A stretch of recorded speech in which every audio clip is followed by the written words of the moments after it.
Hey everybody, Mark Herman, aka LA Bengals fan on most of the major platforms, and I am joined here, as always, my partner in crime, Sam Schneider, and this is another episode of Jungle Talk. Jungle Yeah, Talk. yeah, I'm gonna Woohoo! call this preseason in the real season because All right. that's what this game it was. It was hard. I had about as much enjoyment watching it as I do any of our preseason games. You Yeah. just Yeah. you kind of watched the game and you were like, okay, Chase got his, came in, got his couple passes, got Yeah. left. Okay, so now and then you just kind of sat there. You watched Brandon Allen, just look like Whatever that was. Whatever it was that he it was was doing. it was just a hard game to watch. And you know what? I'm gonna throw something else out there. It was a very hard game to listen to because I hate Jonathan Vilma. See, I don't. I've had a Oh, lot of people. I've a lot of my friends have said that today, and I don't really have much of an issue with Jonathan Vilma. I kind of like him. no, he just I didn't, I don't know. I'm I with mean, your I friend. understand he's not. I know understand he's not perfect, and that's why he's not on. A Yeah, bunch of national he's not Romo telecasts or or Nance. anything. I get that, but But I um, also, I also do. One of the things I do like about him is that he doesn't get so unbelievably fired up like all the other color commentary guys that just feel like they're screaming at you for 60 minutes, right. just screaming and drawing all over the screen and like he's at least calm and cool and collected, and I respect that. But I agree, man, it was hard to watch. I felt like I was in like a Clockwork Orange, and like they had my Oh yeah, eyelids yeah, wide yeah. There you go. open, and I was stuck in the Giving you the chair drop having to and watch it, not being able to look away. yeah. Well, you know what? In Clockwork Orange, you would have gotten to hear Beethoven's Ninth or Beethoven's Fifth being played Instead while you of were Jonathan witnessing it, Silva. and you wouldn't have had to listen to Jonathan Vilma. And for those of you who don't understand, go back, see the movie Clockwork Orange because Beethoven's Fifth and Beethoven's Ninth are prominently there, and that's what he's forced to listen to while he's being tortured. So That movie is not for children, so if you are under yes, no, 18, do no, not watch it. it's even for its time, it was pretty. Yeah, even It for was like adults, it's a little woof. yeah. So but still, yeah, I get that. So, but no, it was bad. I'm gonna go through the bad. The biggest thing for me, the biggest bad takeaway for me is I don't think Brandon Allen is a viable backup. I know he didn't have our starting line. I know we needed to have all our weapons, but he missed some very simple passes. He doesn't read coverage well. He doesn't throw players open. He doesn't anticipate. And I guess I kind of took a lot of it for granted, when Burrow was out last year and he was playing. But I clearly think we need to think about spending a later round pick on a project that could be a possible backup quarterback. Because if we were forced at any point next year to have Brandon Allen come in and win you games, I don't think he can. Well, I don't know about drafting one. I mean, there's going to be quarterbacks floating all over free agency in the offseason. Right. Um, I'm pretty sure Andy Dalton is one of them. But it's I agree with you, and I don't want to make excuses for him because he looked really bad today. I mean, Yeah. he looked really, really bad. But I will say, at least last year, he improved as his starts went on. Right. And keep in mind that the whole time he was also playing with the starters for the team. Today there was no Chase, there was no Boyd, there was no Higgins, there was no Mixon, there was no Zama, and the offensive line was just abhorrent today. They were so bad. Right. But again, I'm not making excuses for him. I agree with you. I think we can do better Right. at the position. But I think there's going to be so many free agents floating around. We might be able to get somebody for the veteran minimum rather than burning a draft pick. And I'm pointing out that when Drew Brees went down, Teddy Bridgewater came in and won games for them.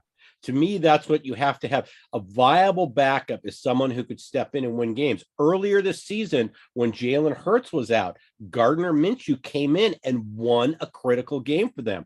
I don't see that in Brandon Allen. So the Right. one takeaway I have from today's game is we need to improve. And I agree with you. we can do that with a veteran backup. We need to improve the backup quarterback because he's somebody, if God forbid something happened and somebody needed to come in and spell Joe for a couple weeks next year, we need to win one or two of those games. You know, if he's out for a 2 or 3 game stretch, we need to go 2-1 or 1-1. That's the whole purpose of paying, $8 million or $10 million to a backup, is that they'll come in and win you those critical games that could be the difference between making and not making the postseason. So that was my biggest takeaway, bad takeaway. The other two things is Ricardo Allen went out with a concussion. He also got flagged for helmet to helmet on that same play, and then we looked like we lost Vernon Hargrave to a pretty bad ankle injury. I mean, it wasn't him; he was just standing there, and then the pile just moved, and his ankle is not going to hold back 5 or 6 human beings on a pile pushing the weight one way. So and it was a double whammy too, because it got stepped on first. Those guys are wearing spikes out there. Right. The ankle got stepped on first, and then after the foot came off of his ankle and he went down, it got twisted way the wrong way. Right. He wasn't able to put any weight on that whatsoever. So that was a real shame. Yeah. And then, and I talked, so my biggest one, and it was like a Keystone Cops, but when we get the ball at midfield, this is where Brandon Allen, like I said, we get the ball at midfield and then he's scrambling around and gets the ball knocked out, and Clowney ends up trying to scoop it up and we end up getting it back. But sitting there in a second and 35 or some ridiculous number. And it was like, you just that's why my biggest takeaway, like I said, was that we need to get a better backup. So. Yeah. And you know what? I mean, for me, even if it was, a Teddy Bridgewater type of guy, it can, with the weapons that we have, it can be a game manager. Yeah. You don't have to have somebody that could come in and throw bombs and, try to win you the game single-handedly. Just don't lose it. Just don't lose the game. Right. You know what I mean? Just be adequate. Dink and dunk your way down the field on first down, get some first downs and keep us in the game until somebody can break one off. You know what I mean? Yeah, exactly. So on the good side, I mean, we did give valuable snaps for Captain America. Chris Evans had moments. He looked good. Trayvon Williams looked good. Yeah. And Trey Wayans got some good snaps out there. He was out there. Mike Hilton was out there. Our red zone defense looked pretty good. We stopped him on downs once. We tipped the ball because the score could have been a lot more lopsided. We tipped the ball. Mike Hilton intercepted it. I was hoping he would, run it back, but I'll tell you what, before he slipped and fell, I was starting to think, I was like, man, you throw one more juke in here and I bet you're going to be gone. Right. And that when I thought that is when he slipped and hit the ground. Oh, you're kind of like playing, it's like counting cards in blackjack. You're watching all the bodies go back. You go, how many more people could there be? Right. Yeah. There can't be much more left. Yeah. There can't be much more many more aces back there. No. So you just kind of, but that's the only good things I have was the fact that those guys got snaps. I didn't print out the stats. They don't mean anything. They're going to be ugly. They're not good. They're not good. That's all you need to know. They're not good. No. So that I did forget, by the way, that we signed a Metro bus. But then I just realized that I forgot how friggin' big Tyler Shelvin is. That guy is like 8 feet wide and 6 feet tall. God, that guy's a monster, man. When we get him all worked into the scheme and everything, I think he's going to be a heck of a run stopper. He's just that Sam Adams type, that big body that really doesn't have to do very much except just stand in there. God, he's enormous. Sam Adams was so big that when how big was he? Yeah, you know what? There's your old Carson. When he stood there, you actually thought his name was written in lowercase because his jersey was so wide and Adams was such a short name that you were like, did they just use lowercase letters on the back of his jersey? Is that what that is? And then you'd look in and just see that it was just, he was like the width of 2 human beings. So the belly hanging out of the bottom of a fucking septuple XL. Well, you know what? But he stood there, he plugged the middle, and he sure did. And Vince Wilfork did the same thing, Yeah. for I New mean, England all sometimes those when you're years. that big, all you got to Yeah. do is just be there, and Right, that's it. you're already affecting the play. They're like, well, we're not going that way. Well, you're already standing there and covering up, two gaps, Right. just standing Yeah. there. Yeah. Just you're being there. So, but all right. Well, let's talk about, and we'll obviously preview because we don't know as we sit here right now. Could be the Patriots, could be the Bills, could be the Raiders, could be the Chargers. I don't think there's any way that the Steelers get, because Yeah. they'll be going to the number. The Chiefs will be getting whoever the lowest seed is, which I think would be the Steelers. So Yeah, but The Steelers cannot possibly move up from number 7. They are locked into that. Although if there's somehow a tie in tonight's then game, the they're out. Steelers will get knocked out. Yeah, got knocked out entirely. Oh man, I was begging for that tie in the Steelers Ravens It game. I wanted it so bad. Yeah, because they would both Because be eliminated. it would eliminate both teams. And we'd be remiss if we didn't bring up the fact that, thanks a lot, Indianapolis. I mean, you've got the premier running back, you've got one of the best offensive lines, you supposedly have this good defense. Frank Reich, we know, is a good coach, and you brought in Carson Wentz, who is somebody he's got rapport with going back to the Eagles, and you lose to the Raiders at home last week, and then you follow that up by going on the road to Jacksonville, a 2-win team. This is a team that has the first overall pick in the draft, and they continue to, because we were talking about this, because Detroit won today, so they still have the first overall pick, and you lose to them when you have a playoff berth on the line. All you have to do is take care of your business, and you have the best running back, and you have no James Robinson. You have, all the turmoil that's gone on in Jacksonville.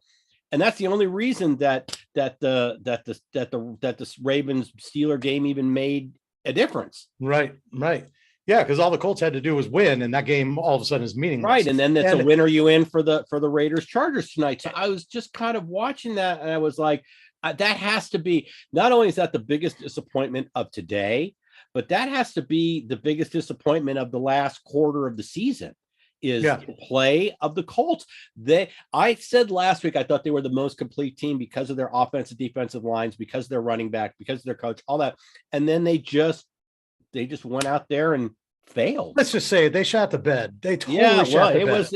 It was a fail. I mean, there's no way to sugarcoat it. And because of that, the NFL and us as viewers are going to get stuck watching the Steelers. Yeah. It's and who are a bad team. I mean, we don't have to worry about seeing them. Not that I wouldn't mind seeing them. I mean, this is a Steeler team we could beat 3 times in a year. Yeah. But it's just one of those things that this is a team that doesn't belong there. Yeah, Kansas City is going to take them out behind the woodshed. I wanted to mention I got the year wrong in the preview, but just to rectify that now. So officially now, Indianapolis has lost the last 6 times they've gone to Jacksonville since 2014. They have not won in Jacksonville since 2014, and they also lost to Jacksonville on the road in London during that time too.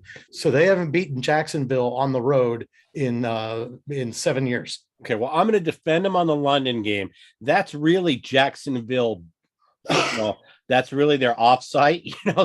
If there's ever a team that plays good in London, it's Jacksonville, because they play there literally every year. Right. So that's the only. But yeah, it's just bad. That was the biggest disappointment today. So it didn't take away all the drama for tonight. Had the Ravens actually pulled that game out, I think the Raiders automatically qualified. But the whole reason all these scenarios came into play was because the Colts couldn't take care of business. Yeah, that was domino number 1. Yeah. So and I had said when we talked about, one of the things I said, I didn't mind Indianapolis because I think Carson Wentz is a quarterback. He's a Roethlisberger type. He stands there. He's not going anywhere. Right. And you saw today, Jacksonville got him rattled. For those of you who watched the game, that possession coming out of half, where Wentz fumbles at his own 25. I mean, that just, you get a first down, you look like you're going to cut it to 1 score, and then you just make it 3 scores.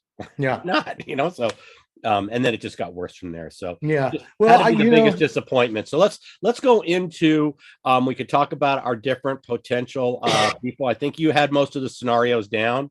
I don't think there's a way we see the Chargers. There might be, but we don't know. Or yeah, the Chargers won. The only thing I don't know is what the tiebreaker is between Buffalo and Los Angeles.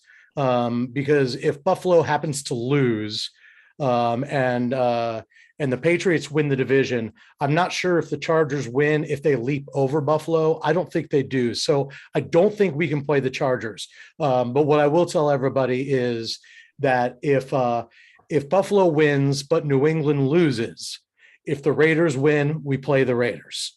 If Buffalo wins and New England loses, but the Chargers win, we play the Patriots. So those are the two most likely scenarios as it is right now. Although, don't count the Patriots out. It's still early in that game, and they just scored a little bit ago. Right. So it's just, it's anybody's guess right now. But I'll say the same thing that I've been saying all day, and I probably said it in the preview too. Not to sound like a broken record, but at this point, obviously, it's almost impossible not to have some sort of preference of who you want to play. But the way we played against the Chiefs and the fact that we're going to get all these guys back this week, Taylor already said all the COVID guys are going to come back to practice, all that jazz. I look up and down, the playoff standings. And even though we're a young team, the fourth youngest in the NFL, if you'll recall. I've heard that. Yes. Have you heard that before? Really? Just once or twice. So we don't really have the playoff experience with this team.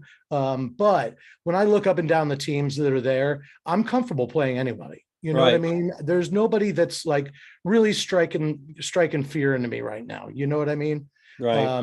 But like I said in the preview, Belichick scares me a little bit. But I just watched Miami score on them twice, like zip. You know what I mean? There's the plus side of the Patriots, and I agree with you on Belichick, but the plus side of the Patriots is they're not a team built to come back from a deficit. Right. So if we can throw up some points on them quickly, we can quickly get them out of their game. You do have a rookie quarterback who's not leading the league in touchdown passes over 20 yards. I mean, that's just not how they score. Right. And so they try to win the ugly games. And yeah. And that's an advantage. Playing them has its advantage. Obviously, I think the Chargers, it would be a nice payback game. Yeah, that's a game. I'm completely comfortable with the Raiders, playing them again, but this time in Cincinnati. Right. I love the fact that we have a home game. I guess maybe of all of them, the Bills are probably who I really don't want to face. Because you said in the preview that we've got experience with guys like Lamar, so we should be able to at least semi contain Josh Allen. You're not going to just completely stop him from running, but he's got a heck of an arm too. And Diggs is going to present a real problem for some of the guys in our secondary, and they're willing to move him around. And Dawson Knox has shown up and turned out to be a really good tight end. So they've got the weapons. Their running game isn't very strong, but they've shown that sometimes they just don't even need it. They just completely abandon the run and still, do okay. So I suppose I don't really want to face Buffalo. But at the same time, once again, when I see their name on the page, I'm not scared either. Right. Well, I was talking to somebody the other day. He's actually a Raider fan, and we were going over the different scenarios. And I said, there's really only one complete team coming into the playoffs, and it's Green Bay. It's really the only team where you go, they can run the ball, they can pass the ball. They have Aaron Rodgers. They've got a solid defense, and they're getting some offensive linemen back. So, and we wouldn't see them, only obviously it would be a rematch seeing them in the Super Bowl. But so they're not really our concern. You look at any of these AFC teams, and you go 1 through 7 on whoever they are. Let's take the Steelers and Raiders out of the equation, only because they're your low end of the AFC teams. Right. So I have a feeling that either both of those teams are going to, regardless of who they play, they're going to be your first two eliminated, just because they're the least. They have the biggest issues. All these teams are flawed to a certain degree, including us. Mm-hmm. But if you take the Chiefs, especially with the way they looked yesterday, you take the Chiefs, you take the Bills, you take the Patriots, you take us, and you take the Chargers, and any one of those teams could beat any one of those teams on any given Sunday. Right. They're all going to have a bad day where they lose, and you're going to go kind of scratching your head, and they're all going to have a good day where they could light things up. So any one of those 5 teams, it's like I said, it's anybody's ball game. Yeah, it's a little, not that I'm, want to look past the first round. I certainly don't want to do that, but of course, we can't help it. We're fans. That's what we do. Right. It's the fact that Tennessee was able to hold on to that number 1 seed just means that when they play their first playoff game, Derrick Henry's going to be back. Right. You know what I mean? They get an extra week to get him back. And that makes them a far more dangerous team. You're talking about arguably the best running back in the NFL. You know what I mean? I don't even think it's really arguable. Yeah. So, that. Well, there wouldn't be an argument if he hadn't got hurt. But because he Right. got hurt and Taylor played the whole year, you could argue Taylor. But I agree with you. Had he played the whole year, he's the biggest game changer in terms of just changing the way a team can, and he'll come through with play. So so whoever gets to the AFC Championship is certainly going to have their hands full, assuming Tennessee wins their first matchup. Right. But yeah, I mean, that just gives them one more week where they don't have to either rush him back or they don't have to play their first game without him.